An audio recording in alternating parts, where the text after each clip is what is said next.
가정의 달을 맞이하여 이 부부 관계를 좀 말씀드리려고 합니다.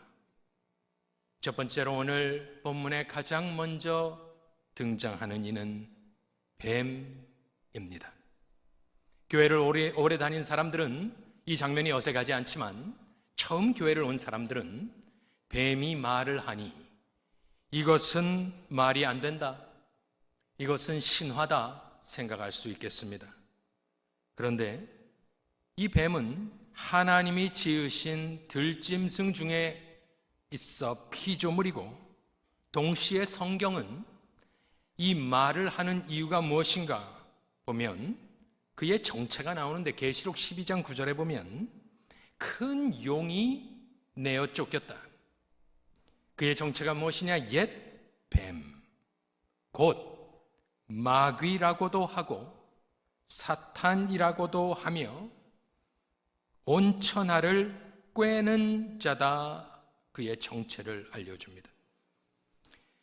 아담과 하와, 또 그의 모든 후손들, 모든 인류를 죄와 사망과 모든 비참함의 구렁텅이로 몰아넣은 뱀의 행위는 오늘 무엇입니까? 엄격한 의미에서 아담보다 잘생긴 남자의 유혹이 아니었습니다. 짐승입니다. 테러리스트처럼, 아니면 그림에서 보는 것 같이 뿔이 나고 이빨이 무섭고 피를 흘리고 꼬챙이를 들고 쫓아오지 않았습니다. 그러면 여자는 도망갔었을 것입니다. 사탄이란 단어는 히브리 단어고, 마귀 디아볼로스는 헬라 말입니다. 그렇지만 뜻은 동일한데 마귀 사탄은 참소하는 자, 바꾸어 말하면 형상이 이렇다 저렇다는 사람들이 만들어낸 것이고, 그의 본 정체는 참소하는 자이기 때문에 말을 하는 말쟁이입니다. 이 뱀이 그래서 말을 합니다. 말을 하고 말을 하는데 3장 1절에 그는 무슨 말을 했느냐? 황당한 이상한 말 하지 않았습니다. 하나님이 하신 말씀을 똑같이 하는데 뒤집어 의문문으로 하나님이 참으로 너희에게 동산 모든 나무의 열매를 먹지 말라 하시더냐? 질문으로 바꾸었습니다. 하나님은 2장 16절에 남자에게, 그 사람에게 명하여 이르셨습니다. 명령하셨다는 말입니다. 그런데 뱀은 그 명령문을 먹지 말라 했던 것을 뒤집어 질문으로 바꾸며 하나님의 말씀의 권위를 떨어뜨립니다. 생각하게 하고 의심하게 합니다. 보통 사람들은 이 말씀을 읽으며 모든 나무의 열매를 먹지 말라 하시더니 하면서 하나님을 인색한 사람으로, 인색한 분으로 만든다고만 생각을 하지만 그것이 아닙니다. 2장 16절에 보면 여호와 하나님이 그 사람에게 명하여 이르시되 동산 각종, 이 각종이 모든입니다. 같은 단어입니다. 모든 나무의 열매는 먹고 먹으라 히브리어 되어 있습니다. 그러니 하나님은 처음에 다 주셨습니다. 모든 나무의 열매를 먹고 먹으라, 마음껏 먹으라, 원하는 대로 먹으라, 내키는 대로 먹으라, 다 먹으라, 배 터지게 먹으라. 하나님은 너무나 관대하신 분이셨습니다. 그래서 뱀이 하나님을 인색한 분으로 묘사하는 것 맞습니다마는 뱀이 한 말의 핵심은 무엇이냐면은 쉽게 대답할 수 없게 만들어서 단순한 대답을 하지 못하게 만들어 혼란을 가져오는 자, 그가 바로 사탄입니다. 사탄은 거짓말을 사용하여 혼란을 가져오는 자입니다. 모든 나무의 열매를 먹지 말라 하시더냐? yes, no 대답할 수 없습니다. 다 주셨지만 한 나무는, 그 실과는 먹지 말라 하셨기 때문에. 그래서 혼란을 가져오는 이, 컨퓨전과 케이오스를 가져오는 이 사탄입니다. 그 여인이 대답을 하기 시작하자 틈이 보이기 시작합니다. 틈이 보이기 시작하니 사단은 3장 4절에 뭐라고 합니까? 훅 들어오면서 너희가 결코 죽지 아니하리라. 사단은 그런 것입니다. 조금만 틈이 보이면 들어옵니다. 그리고 이제는 완전히 하나님의 말씀을 부인해버립니다. 처음에는 의문문으로, 그 다음에는 하나님의 말씀을 정면으로 반박하여 2장 17절에 반드시 죽으리라. 히브리 말로는 죽고 죽으리라. 하나님의 선언을 뒤집어 그 앞에, 결코니까 이게 좀 말이 다른 것 같지만 똑같은 말인데, 죽고 죽지 아니하리라 하나 딱 붙여놨습니다. 이 사단은 위협하지 않았고 유혹하지 않았습니다. 물론 유혹이 들어가 있지만 철저하게 이성적으로 공략을 하여 말을 하였습니다. 그리고 그의 정체는 예수께서 광야에서 시험을 받으실 때 나타나는데, 그때의 모습이 묘사되어 있지 않지만 똑같습니다. 그가 와서 예수께 무엇을 하던가요? 협박을 하던가요? 유혹을 하던가요? 무슨 외형적인 것으로 유혹을 하던가요? 아닙니다. 똑같이 찾아와 말을 하는 사탄은 말쟁이였다는 것을 명심해야 합니다. 그리고 나서 오늘 아담을 보겠습니다. 아담 이야기를 할 때 남편이라고 생각하고 들으시면 됩니다. 그는 자기가 들은 하나님의 말씀을 대언해야 되는 사람입니다. 가르쳐주고 설명하고 혹은 설교하고 적용하는 것, 그 영적인 권위와 권세를 이 남자에게 주셨습니다. 그런데 아담은 그렇게 하지 않았나 봅니다. 왜냐하면 여자의 답변을 보겠습니다.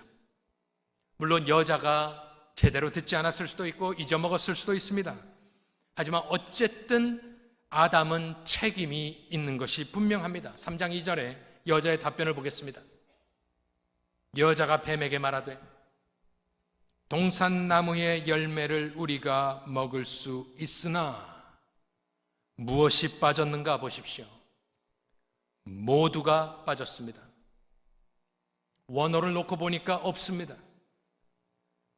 하나님은 분명히 모든 나무의 과실을 먹고 먹으라 아주 은혜스럽게 다 주시면서 말씀을 하셨는데, 어디서 무엇이 잘못됐는지 모르겠지만 여자는 가장 중요한 말씀, 다 먹으라는 말씀, 그 다 먹으라 물어본 뱀 앞에서 가장 중요한 그 단어를 생략합니다.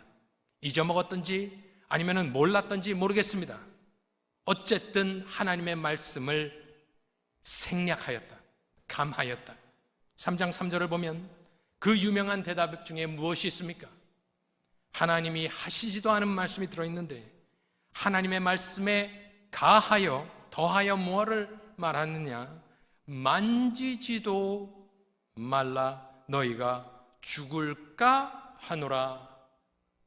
정령 죽으리라, 죽고 죽으리라 말했지만 만지지도 말라는 말을 넣어놨습니다. 저는 만지지도 말라는 말을 어떻게 해석하기를 원하냐면 저것은 율법주의입니다. 만지지도 말라, 방패막을 쳐놓은 것처럼 조심스러운 것처럼 보이지만 하나님의 말씀에 없었습니다. 그러니 율법주의란 것은 행동을 강조하는 것인데 만지지도 않으면 되는구나 착각하지만 본뜻은 하나님의 의도는 순종입니다. 마음에 달려 있습니다. 내 중심에 달려 있습니다. 율법주의는 만지지도 말라, 만지지도 않으면 되는구나 하면서 본질은 놓치는데 순종과 불순종은 간대없고 하나님을 기뻐하고 감사하는 것은 간대없고 as long as 내가 만지지만 않으면 나는 괜찮은 사람이구나, 율법주의입니다. 여기서 율법주의가 나오는 것입니다. 그래서 요한계시록 마지막 장의 가장 끝부분에 나오는 성경 전체 마지막 경고는 무엇이냐? 요한계시록 22장 18절 이하를 보면은 만일 누구든지 이것들 외에 더하면 하나님이 이 두루마리에 기록된 재앙들을 그에게 더하실 것이요 만지지도 말라 더했습니다. 만일 누구든지 이 두루마리 예언의 말씀에서 제하여 버리면 모두 먹으라, 모두가 없었습니다. 하나님이 이 두루마리에 기록된 생명나무와 및 거룩한 성에 참여함을 제하여 버리시리라. 생명나무는 창세기 3장에 나오는 것으로 요한이 성령의 감동으로 아마 창세기 3장의 타락의 모습을 기억하며 이것을 적어 놓은 것 아닌가 상상해 봅니다. 아담은 하나님의 말씀을 대언해야 되는 사람이었지만 그는 실패하였다.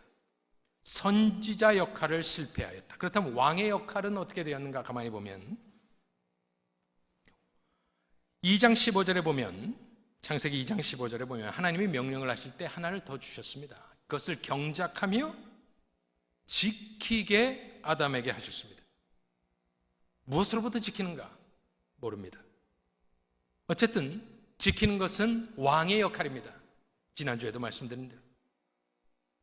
그런데 아담은 하나님의 말씀을 정확하게 가르쳐 주는 것에서도 실패했고 왕의 역할 3번을 실패하는데 여자를 혼자 두어 방치하여 뱀으로 접근하게끔 한 것, 그녀를 위험에 노출시킨 것, 방치하여 왕의 역할을 하지 않았습니다.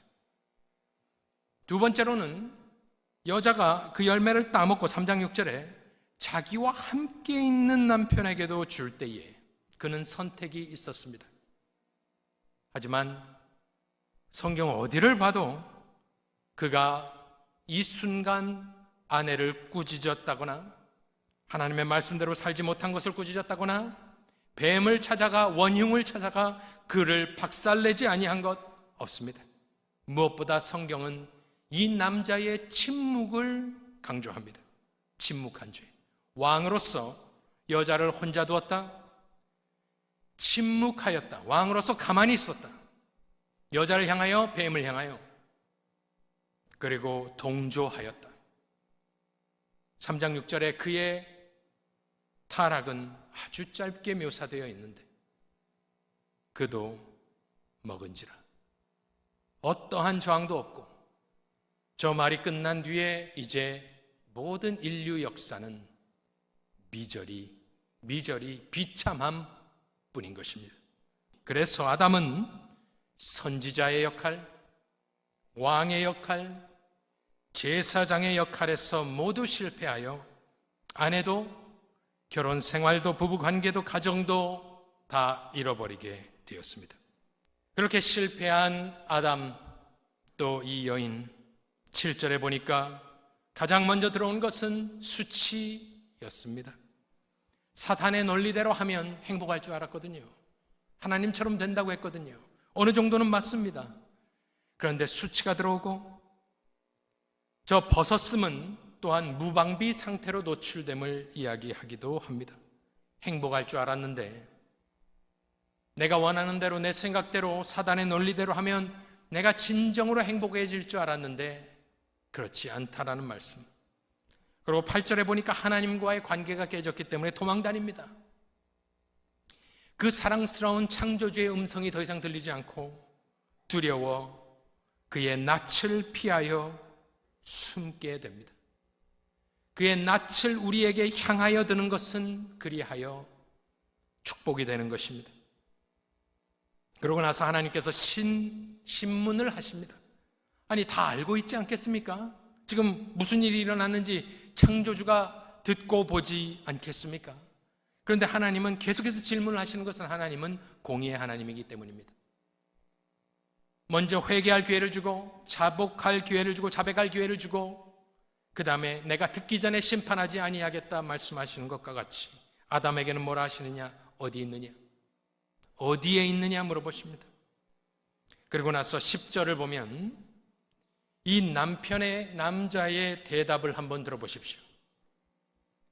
아내가 혼자 있을 때 언제 그가 조인했는지 모르지만 과실을 넘겨줄 때는 침묵하던 아담이 이제는 자기가 살아야겠으니 대답하는 것을 들어보시면 10절에 내가 동산에서 하나님의 소리를 듣고 내가 벗었으므로 두려워하여 숨었나이다. 벗었으므로 두려워하여 숨었나이다. 말이 안 됩니다. 벗었으므로 수치스러워 숨었나이다. 아니면 내가 범죄하였기 때문에 두려워하여 숨었나이다. 이것이 맞는 논리이죠. 그런데 이 아담의 대답을 가만히 보면서 그는 반쪽짜리의 말들을 하면서 반쪽짜리 진실을 쓰면서 자기 자신의 죄와 원인을 인정하지 않고, 범죄를 인정하지 않고, 회개하지 않고 교묘하게 책임을 회피하는 말쟁이가 되어 있습니다. 누구처럼? 자기의 영적인 아비인 사탄처럼. 3장에는 그런 말이 없지만 범죄한 순간 그들의 영은 죽었고 그들의 주인은 바뀌게 되었습니다. 그래서 아담의 대답은 가만히 보니까 뱀의 언어와 비슷합니다. 교묘하고 반쪽짜리 진실들을 묶어 자신을 책임을 회피하는 것. 11절에 누가 네게 알렸느냐? 이젠 누구? 그 다음에 내가 내게 먹지 말라 명한 그 나무 열매를 네가 먹었느냐? Yes 아니면 No. 하지만 아담은 뭐라고요? 말쟁이라니까요. 조용하던 사람이 말이 많아졌어요. Yes, No 대답하지 않습니다. 숨겨야 되니까. 그래서 그의 대답을 들어볼 때에 12절에 이제 금이 가는 부부의 관계가 보여지는데 아담이 이르되 하나님이 주셨어. 원문으로는 당신이 주셔서입니다. 당신이 주셔서 나와 함께 있게 하신 여자, 그가 그 나무 열매를 내가 줌으로 내가 먹었나이다. 하나님을 향한 원망과 불평이 가득 들어 있습니다. 아담의 말에는. 내가 언제 여자가 필요하다고 했습니까?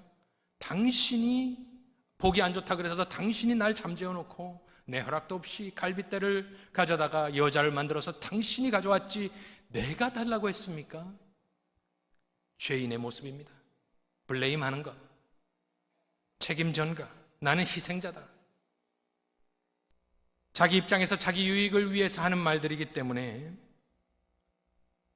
이런 상황에서 대화는 문제를 풀지 못하고 문제를 더 만들어 갑니다. 부부 관계의 회복은 첫 번째로는 하나님의 형상의 회복이라 말씀을 드렸습니다. 두 번째로는 대화의 회복이 필요합니다. 여러분들은 하나님이 왜 말을 주셨는지 생각해 보셨습니까? 저도 생각해 본 적이 없습니다. 우리는 짐승이 아니기 때문에. 여러분은 내 말을 가지고 뭐 합니까? 내 뜻과 내 생각을 표현합니다. 그것이 우리가 짐승이 아니라는 말이겠죠.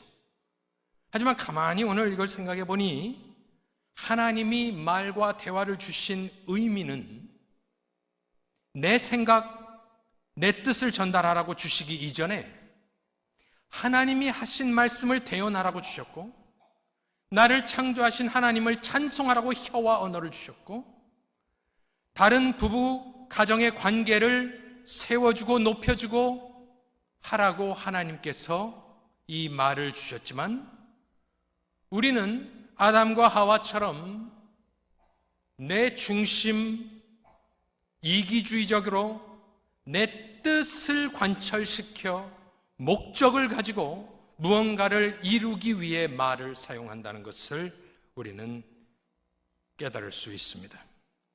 그러니 말이 통하지 않는 것입니다. 말하는 게 왜 이렇게 어려운가요? 모두가 죄인이기 때문에 내 입장에서 내 뜻을 관철시키기 위해서 내가 맞음을 주장하기 때문에 말이 어려운 것입니다. 그래서 우리는 다짐해야 될 것이, 나의 언어는 하나님을 찬송하고 제사장처럼 기도하고 선지자처럼 하나님의 말을 전하고 대언하고 하라고 주신 것이다. 우리 모두의 언어의 회복이 있기를 원합니다. 찬양이 무엇입니까? 하나님의 존재를 인정하는 것 아니겠습니까? 하나님의 존재를 인정하는 동시에 나의 위치를 알 수 있습니다. 칭찬이 무엇입니까? 칭찬은 목적 없이 그 존재 자체를 귀하게 여겨주는 것이 칭찬입니다. 하지만 우리는 칭찬에 인색합니다. 특별히 한국 문화는 체면 문화이기 때문에 칭찬을 하지도 못하고 칭찬을 받지도 못합니다. 그것이 우리 문화입니다. 어색하고 어렵습니다. 오늘 차 속에서 집에 돌아가시면서 야, 내가 오늘 은혜 받았다. 내가 아내를 한번 칭찬해 봐야겠다. 오늘 당신이 아름다워 보이구려. 그랬더니 아내가 체했어? 뭐 잘못 먹었어? 왜 안 하던 짓을 해? 살던 대로 살아. 이렇게 이야기하면 남자는, 여자가 알아야 될 것은 한국 체면 문화의 남자는 그런 말을 잘 못합니다. 그러니 그 말은 준비하고 두렵고 떨리면서 한번 말을 건네는 겁니다. 미국 사람들은 보통 그렇지 않죠. 자기 감정에 솔직하고 표현이 풍성합니다. 우리는 그렇게 못합니다. 그래서 큰맘 먹고 한번 칭찬을 했는데 돌아오는 건 뭡니까? 그런 쌀쌀맞은 언어. 바로 그것이 복받는 가정이겠는가 생각해 보십시오. 우리는 그렇습니다. 비난하고 헐뜯는 것, 왜 비난하고 헐뜯을까요?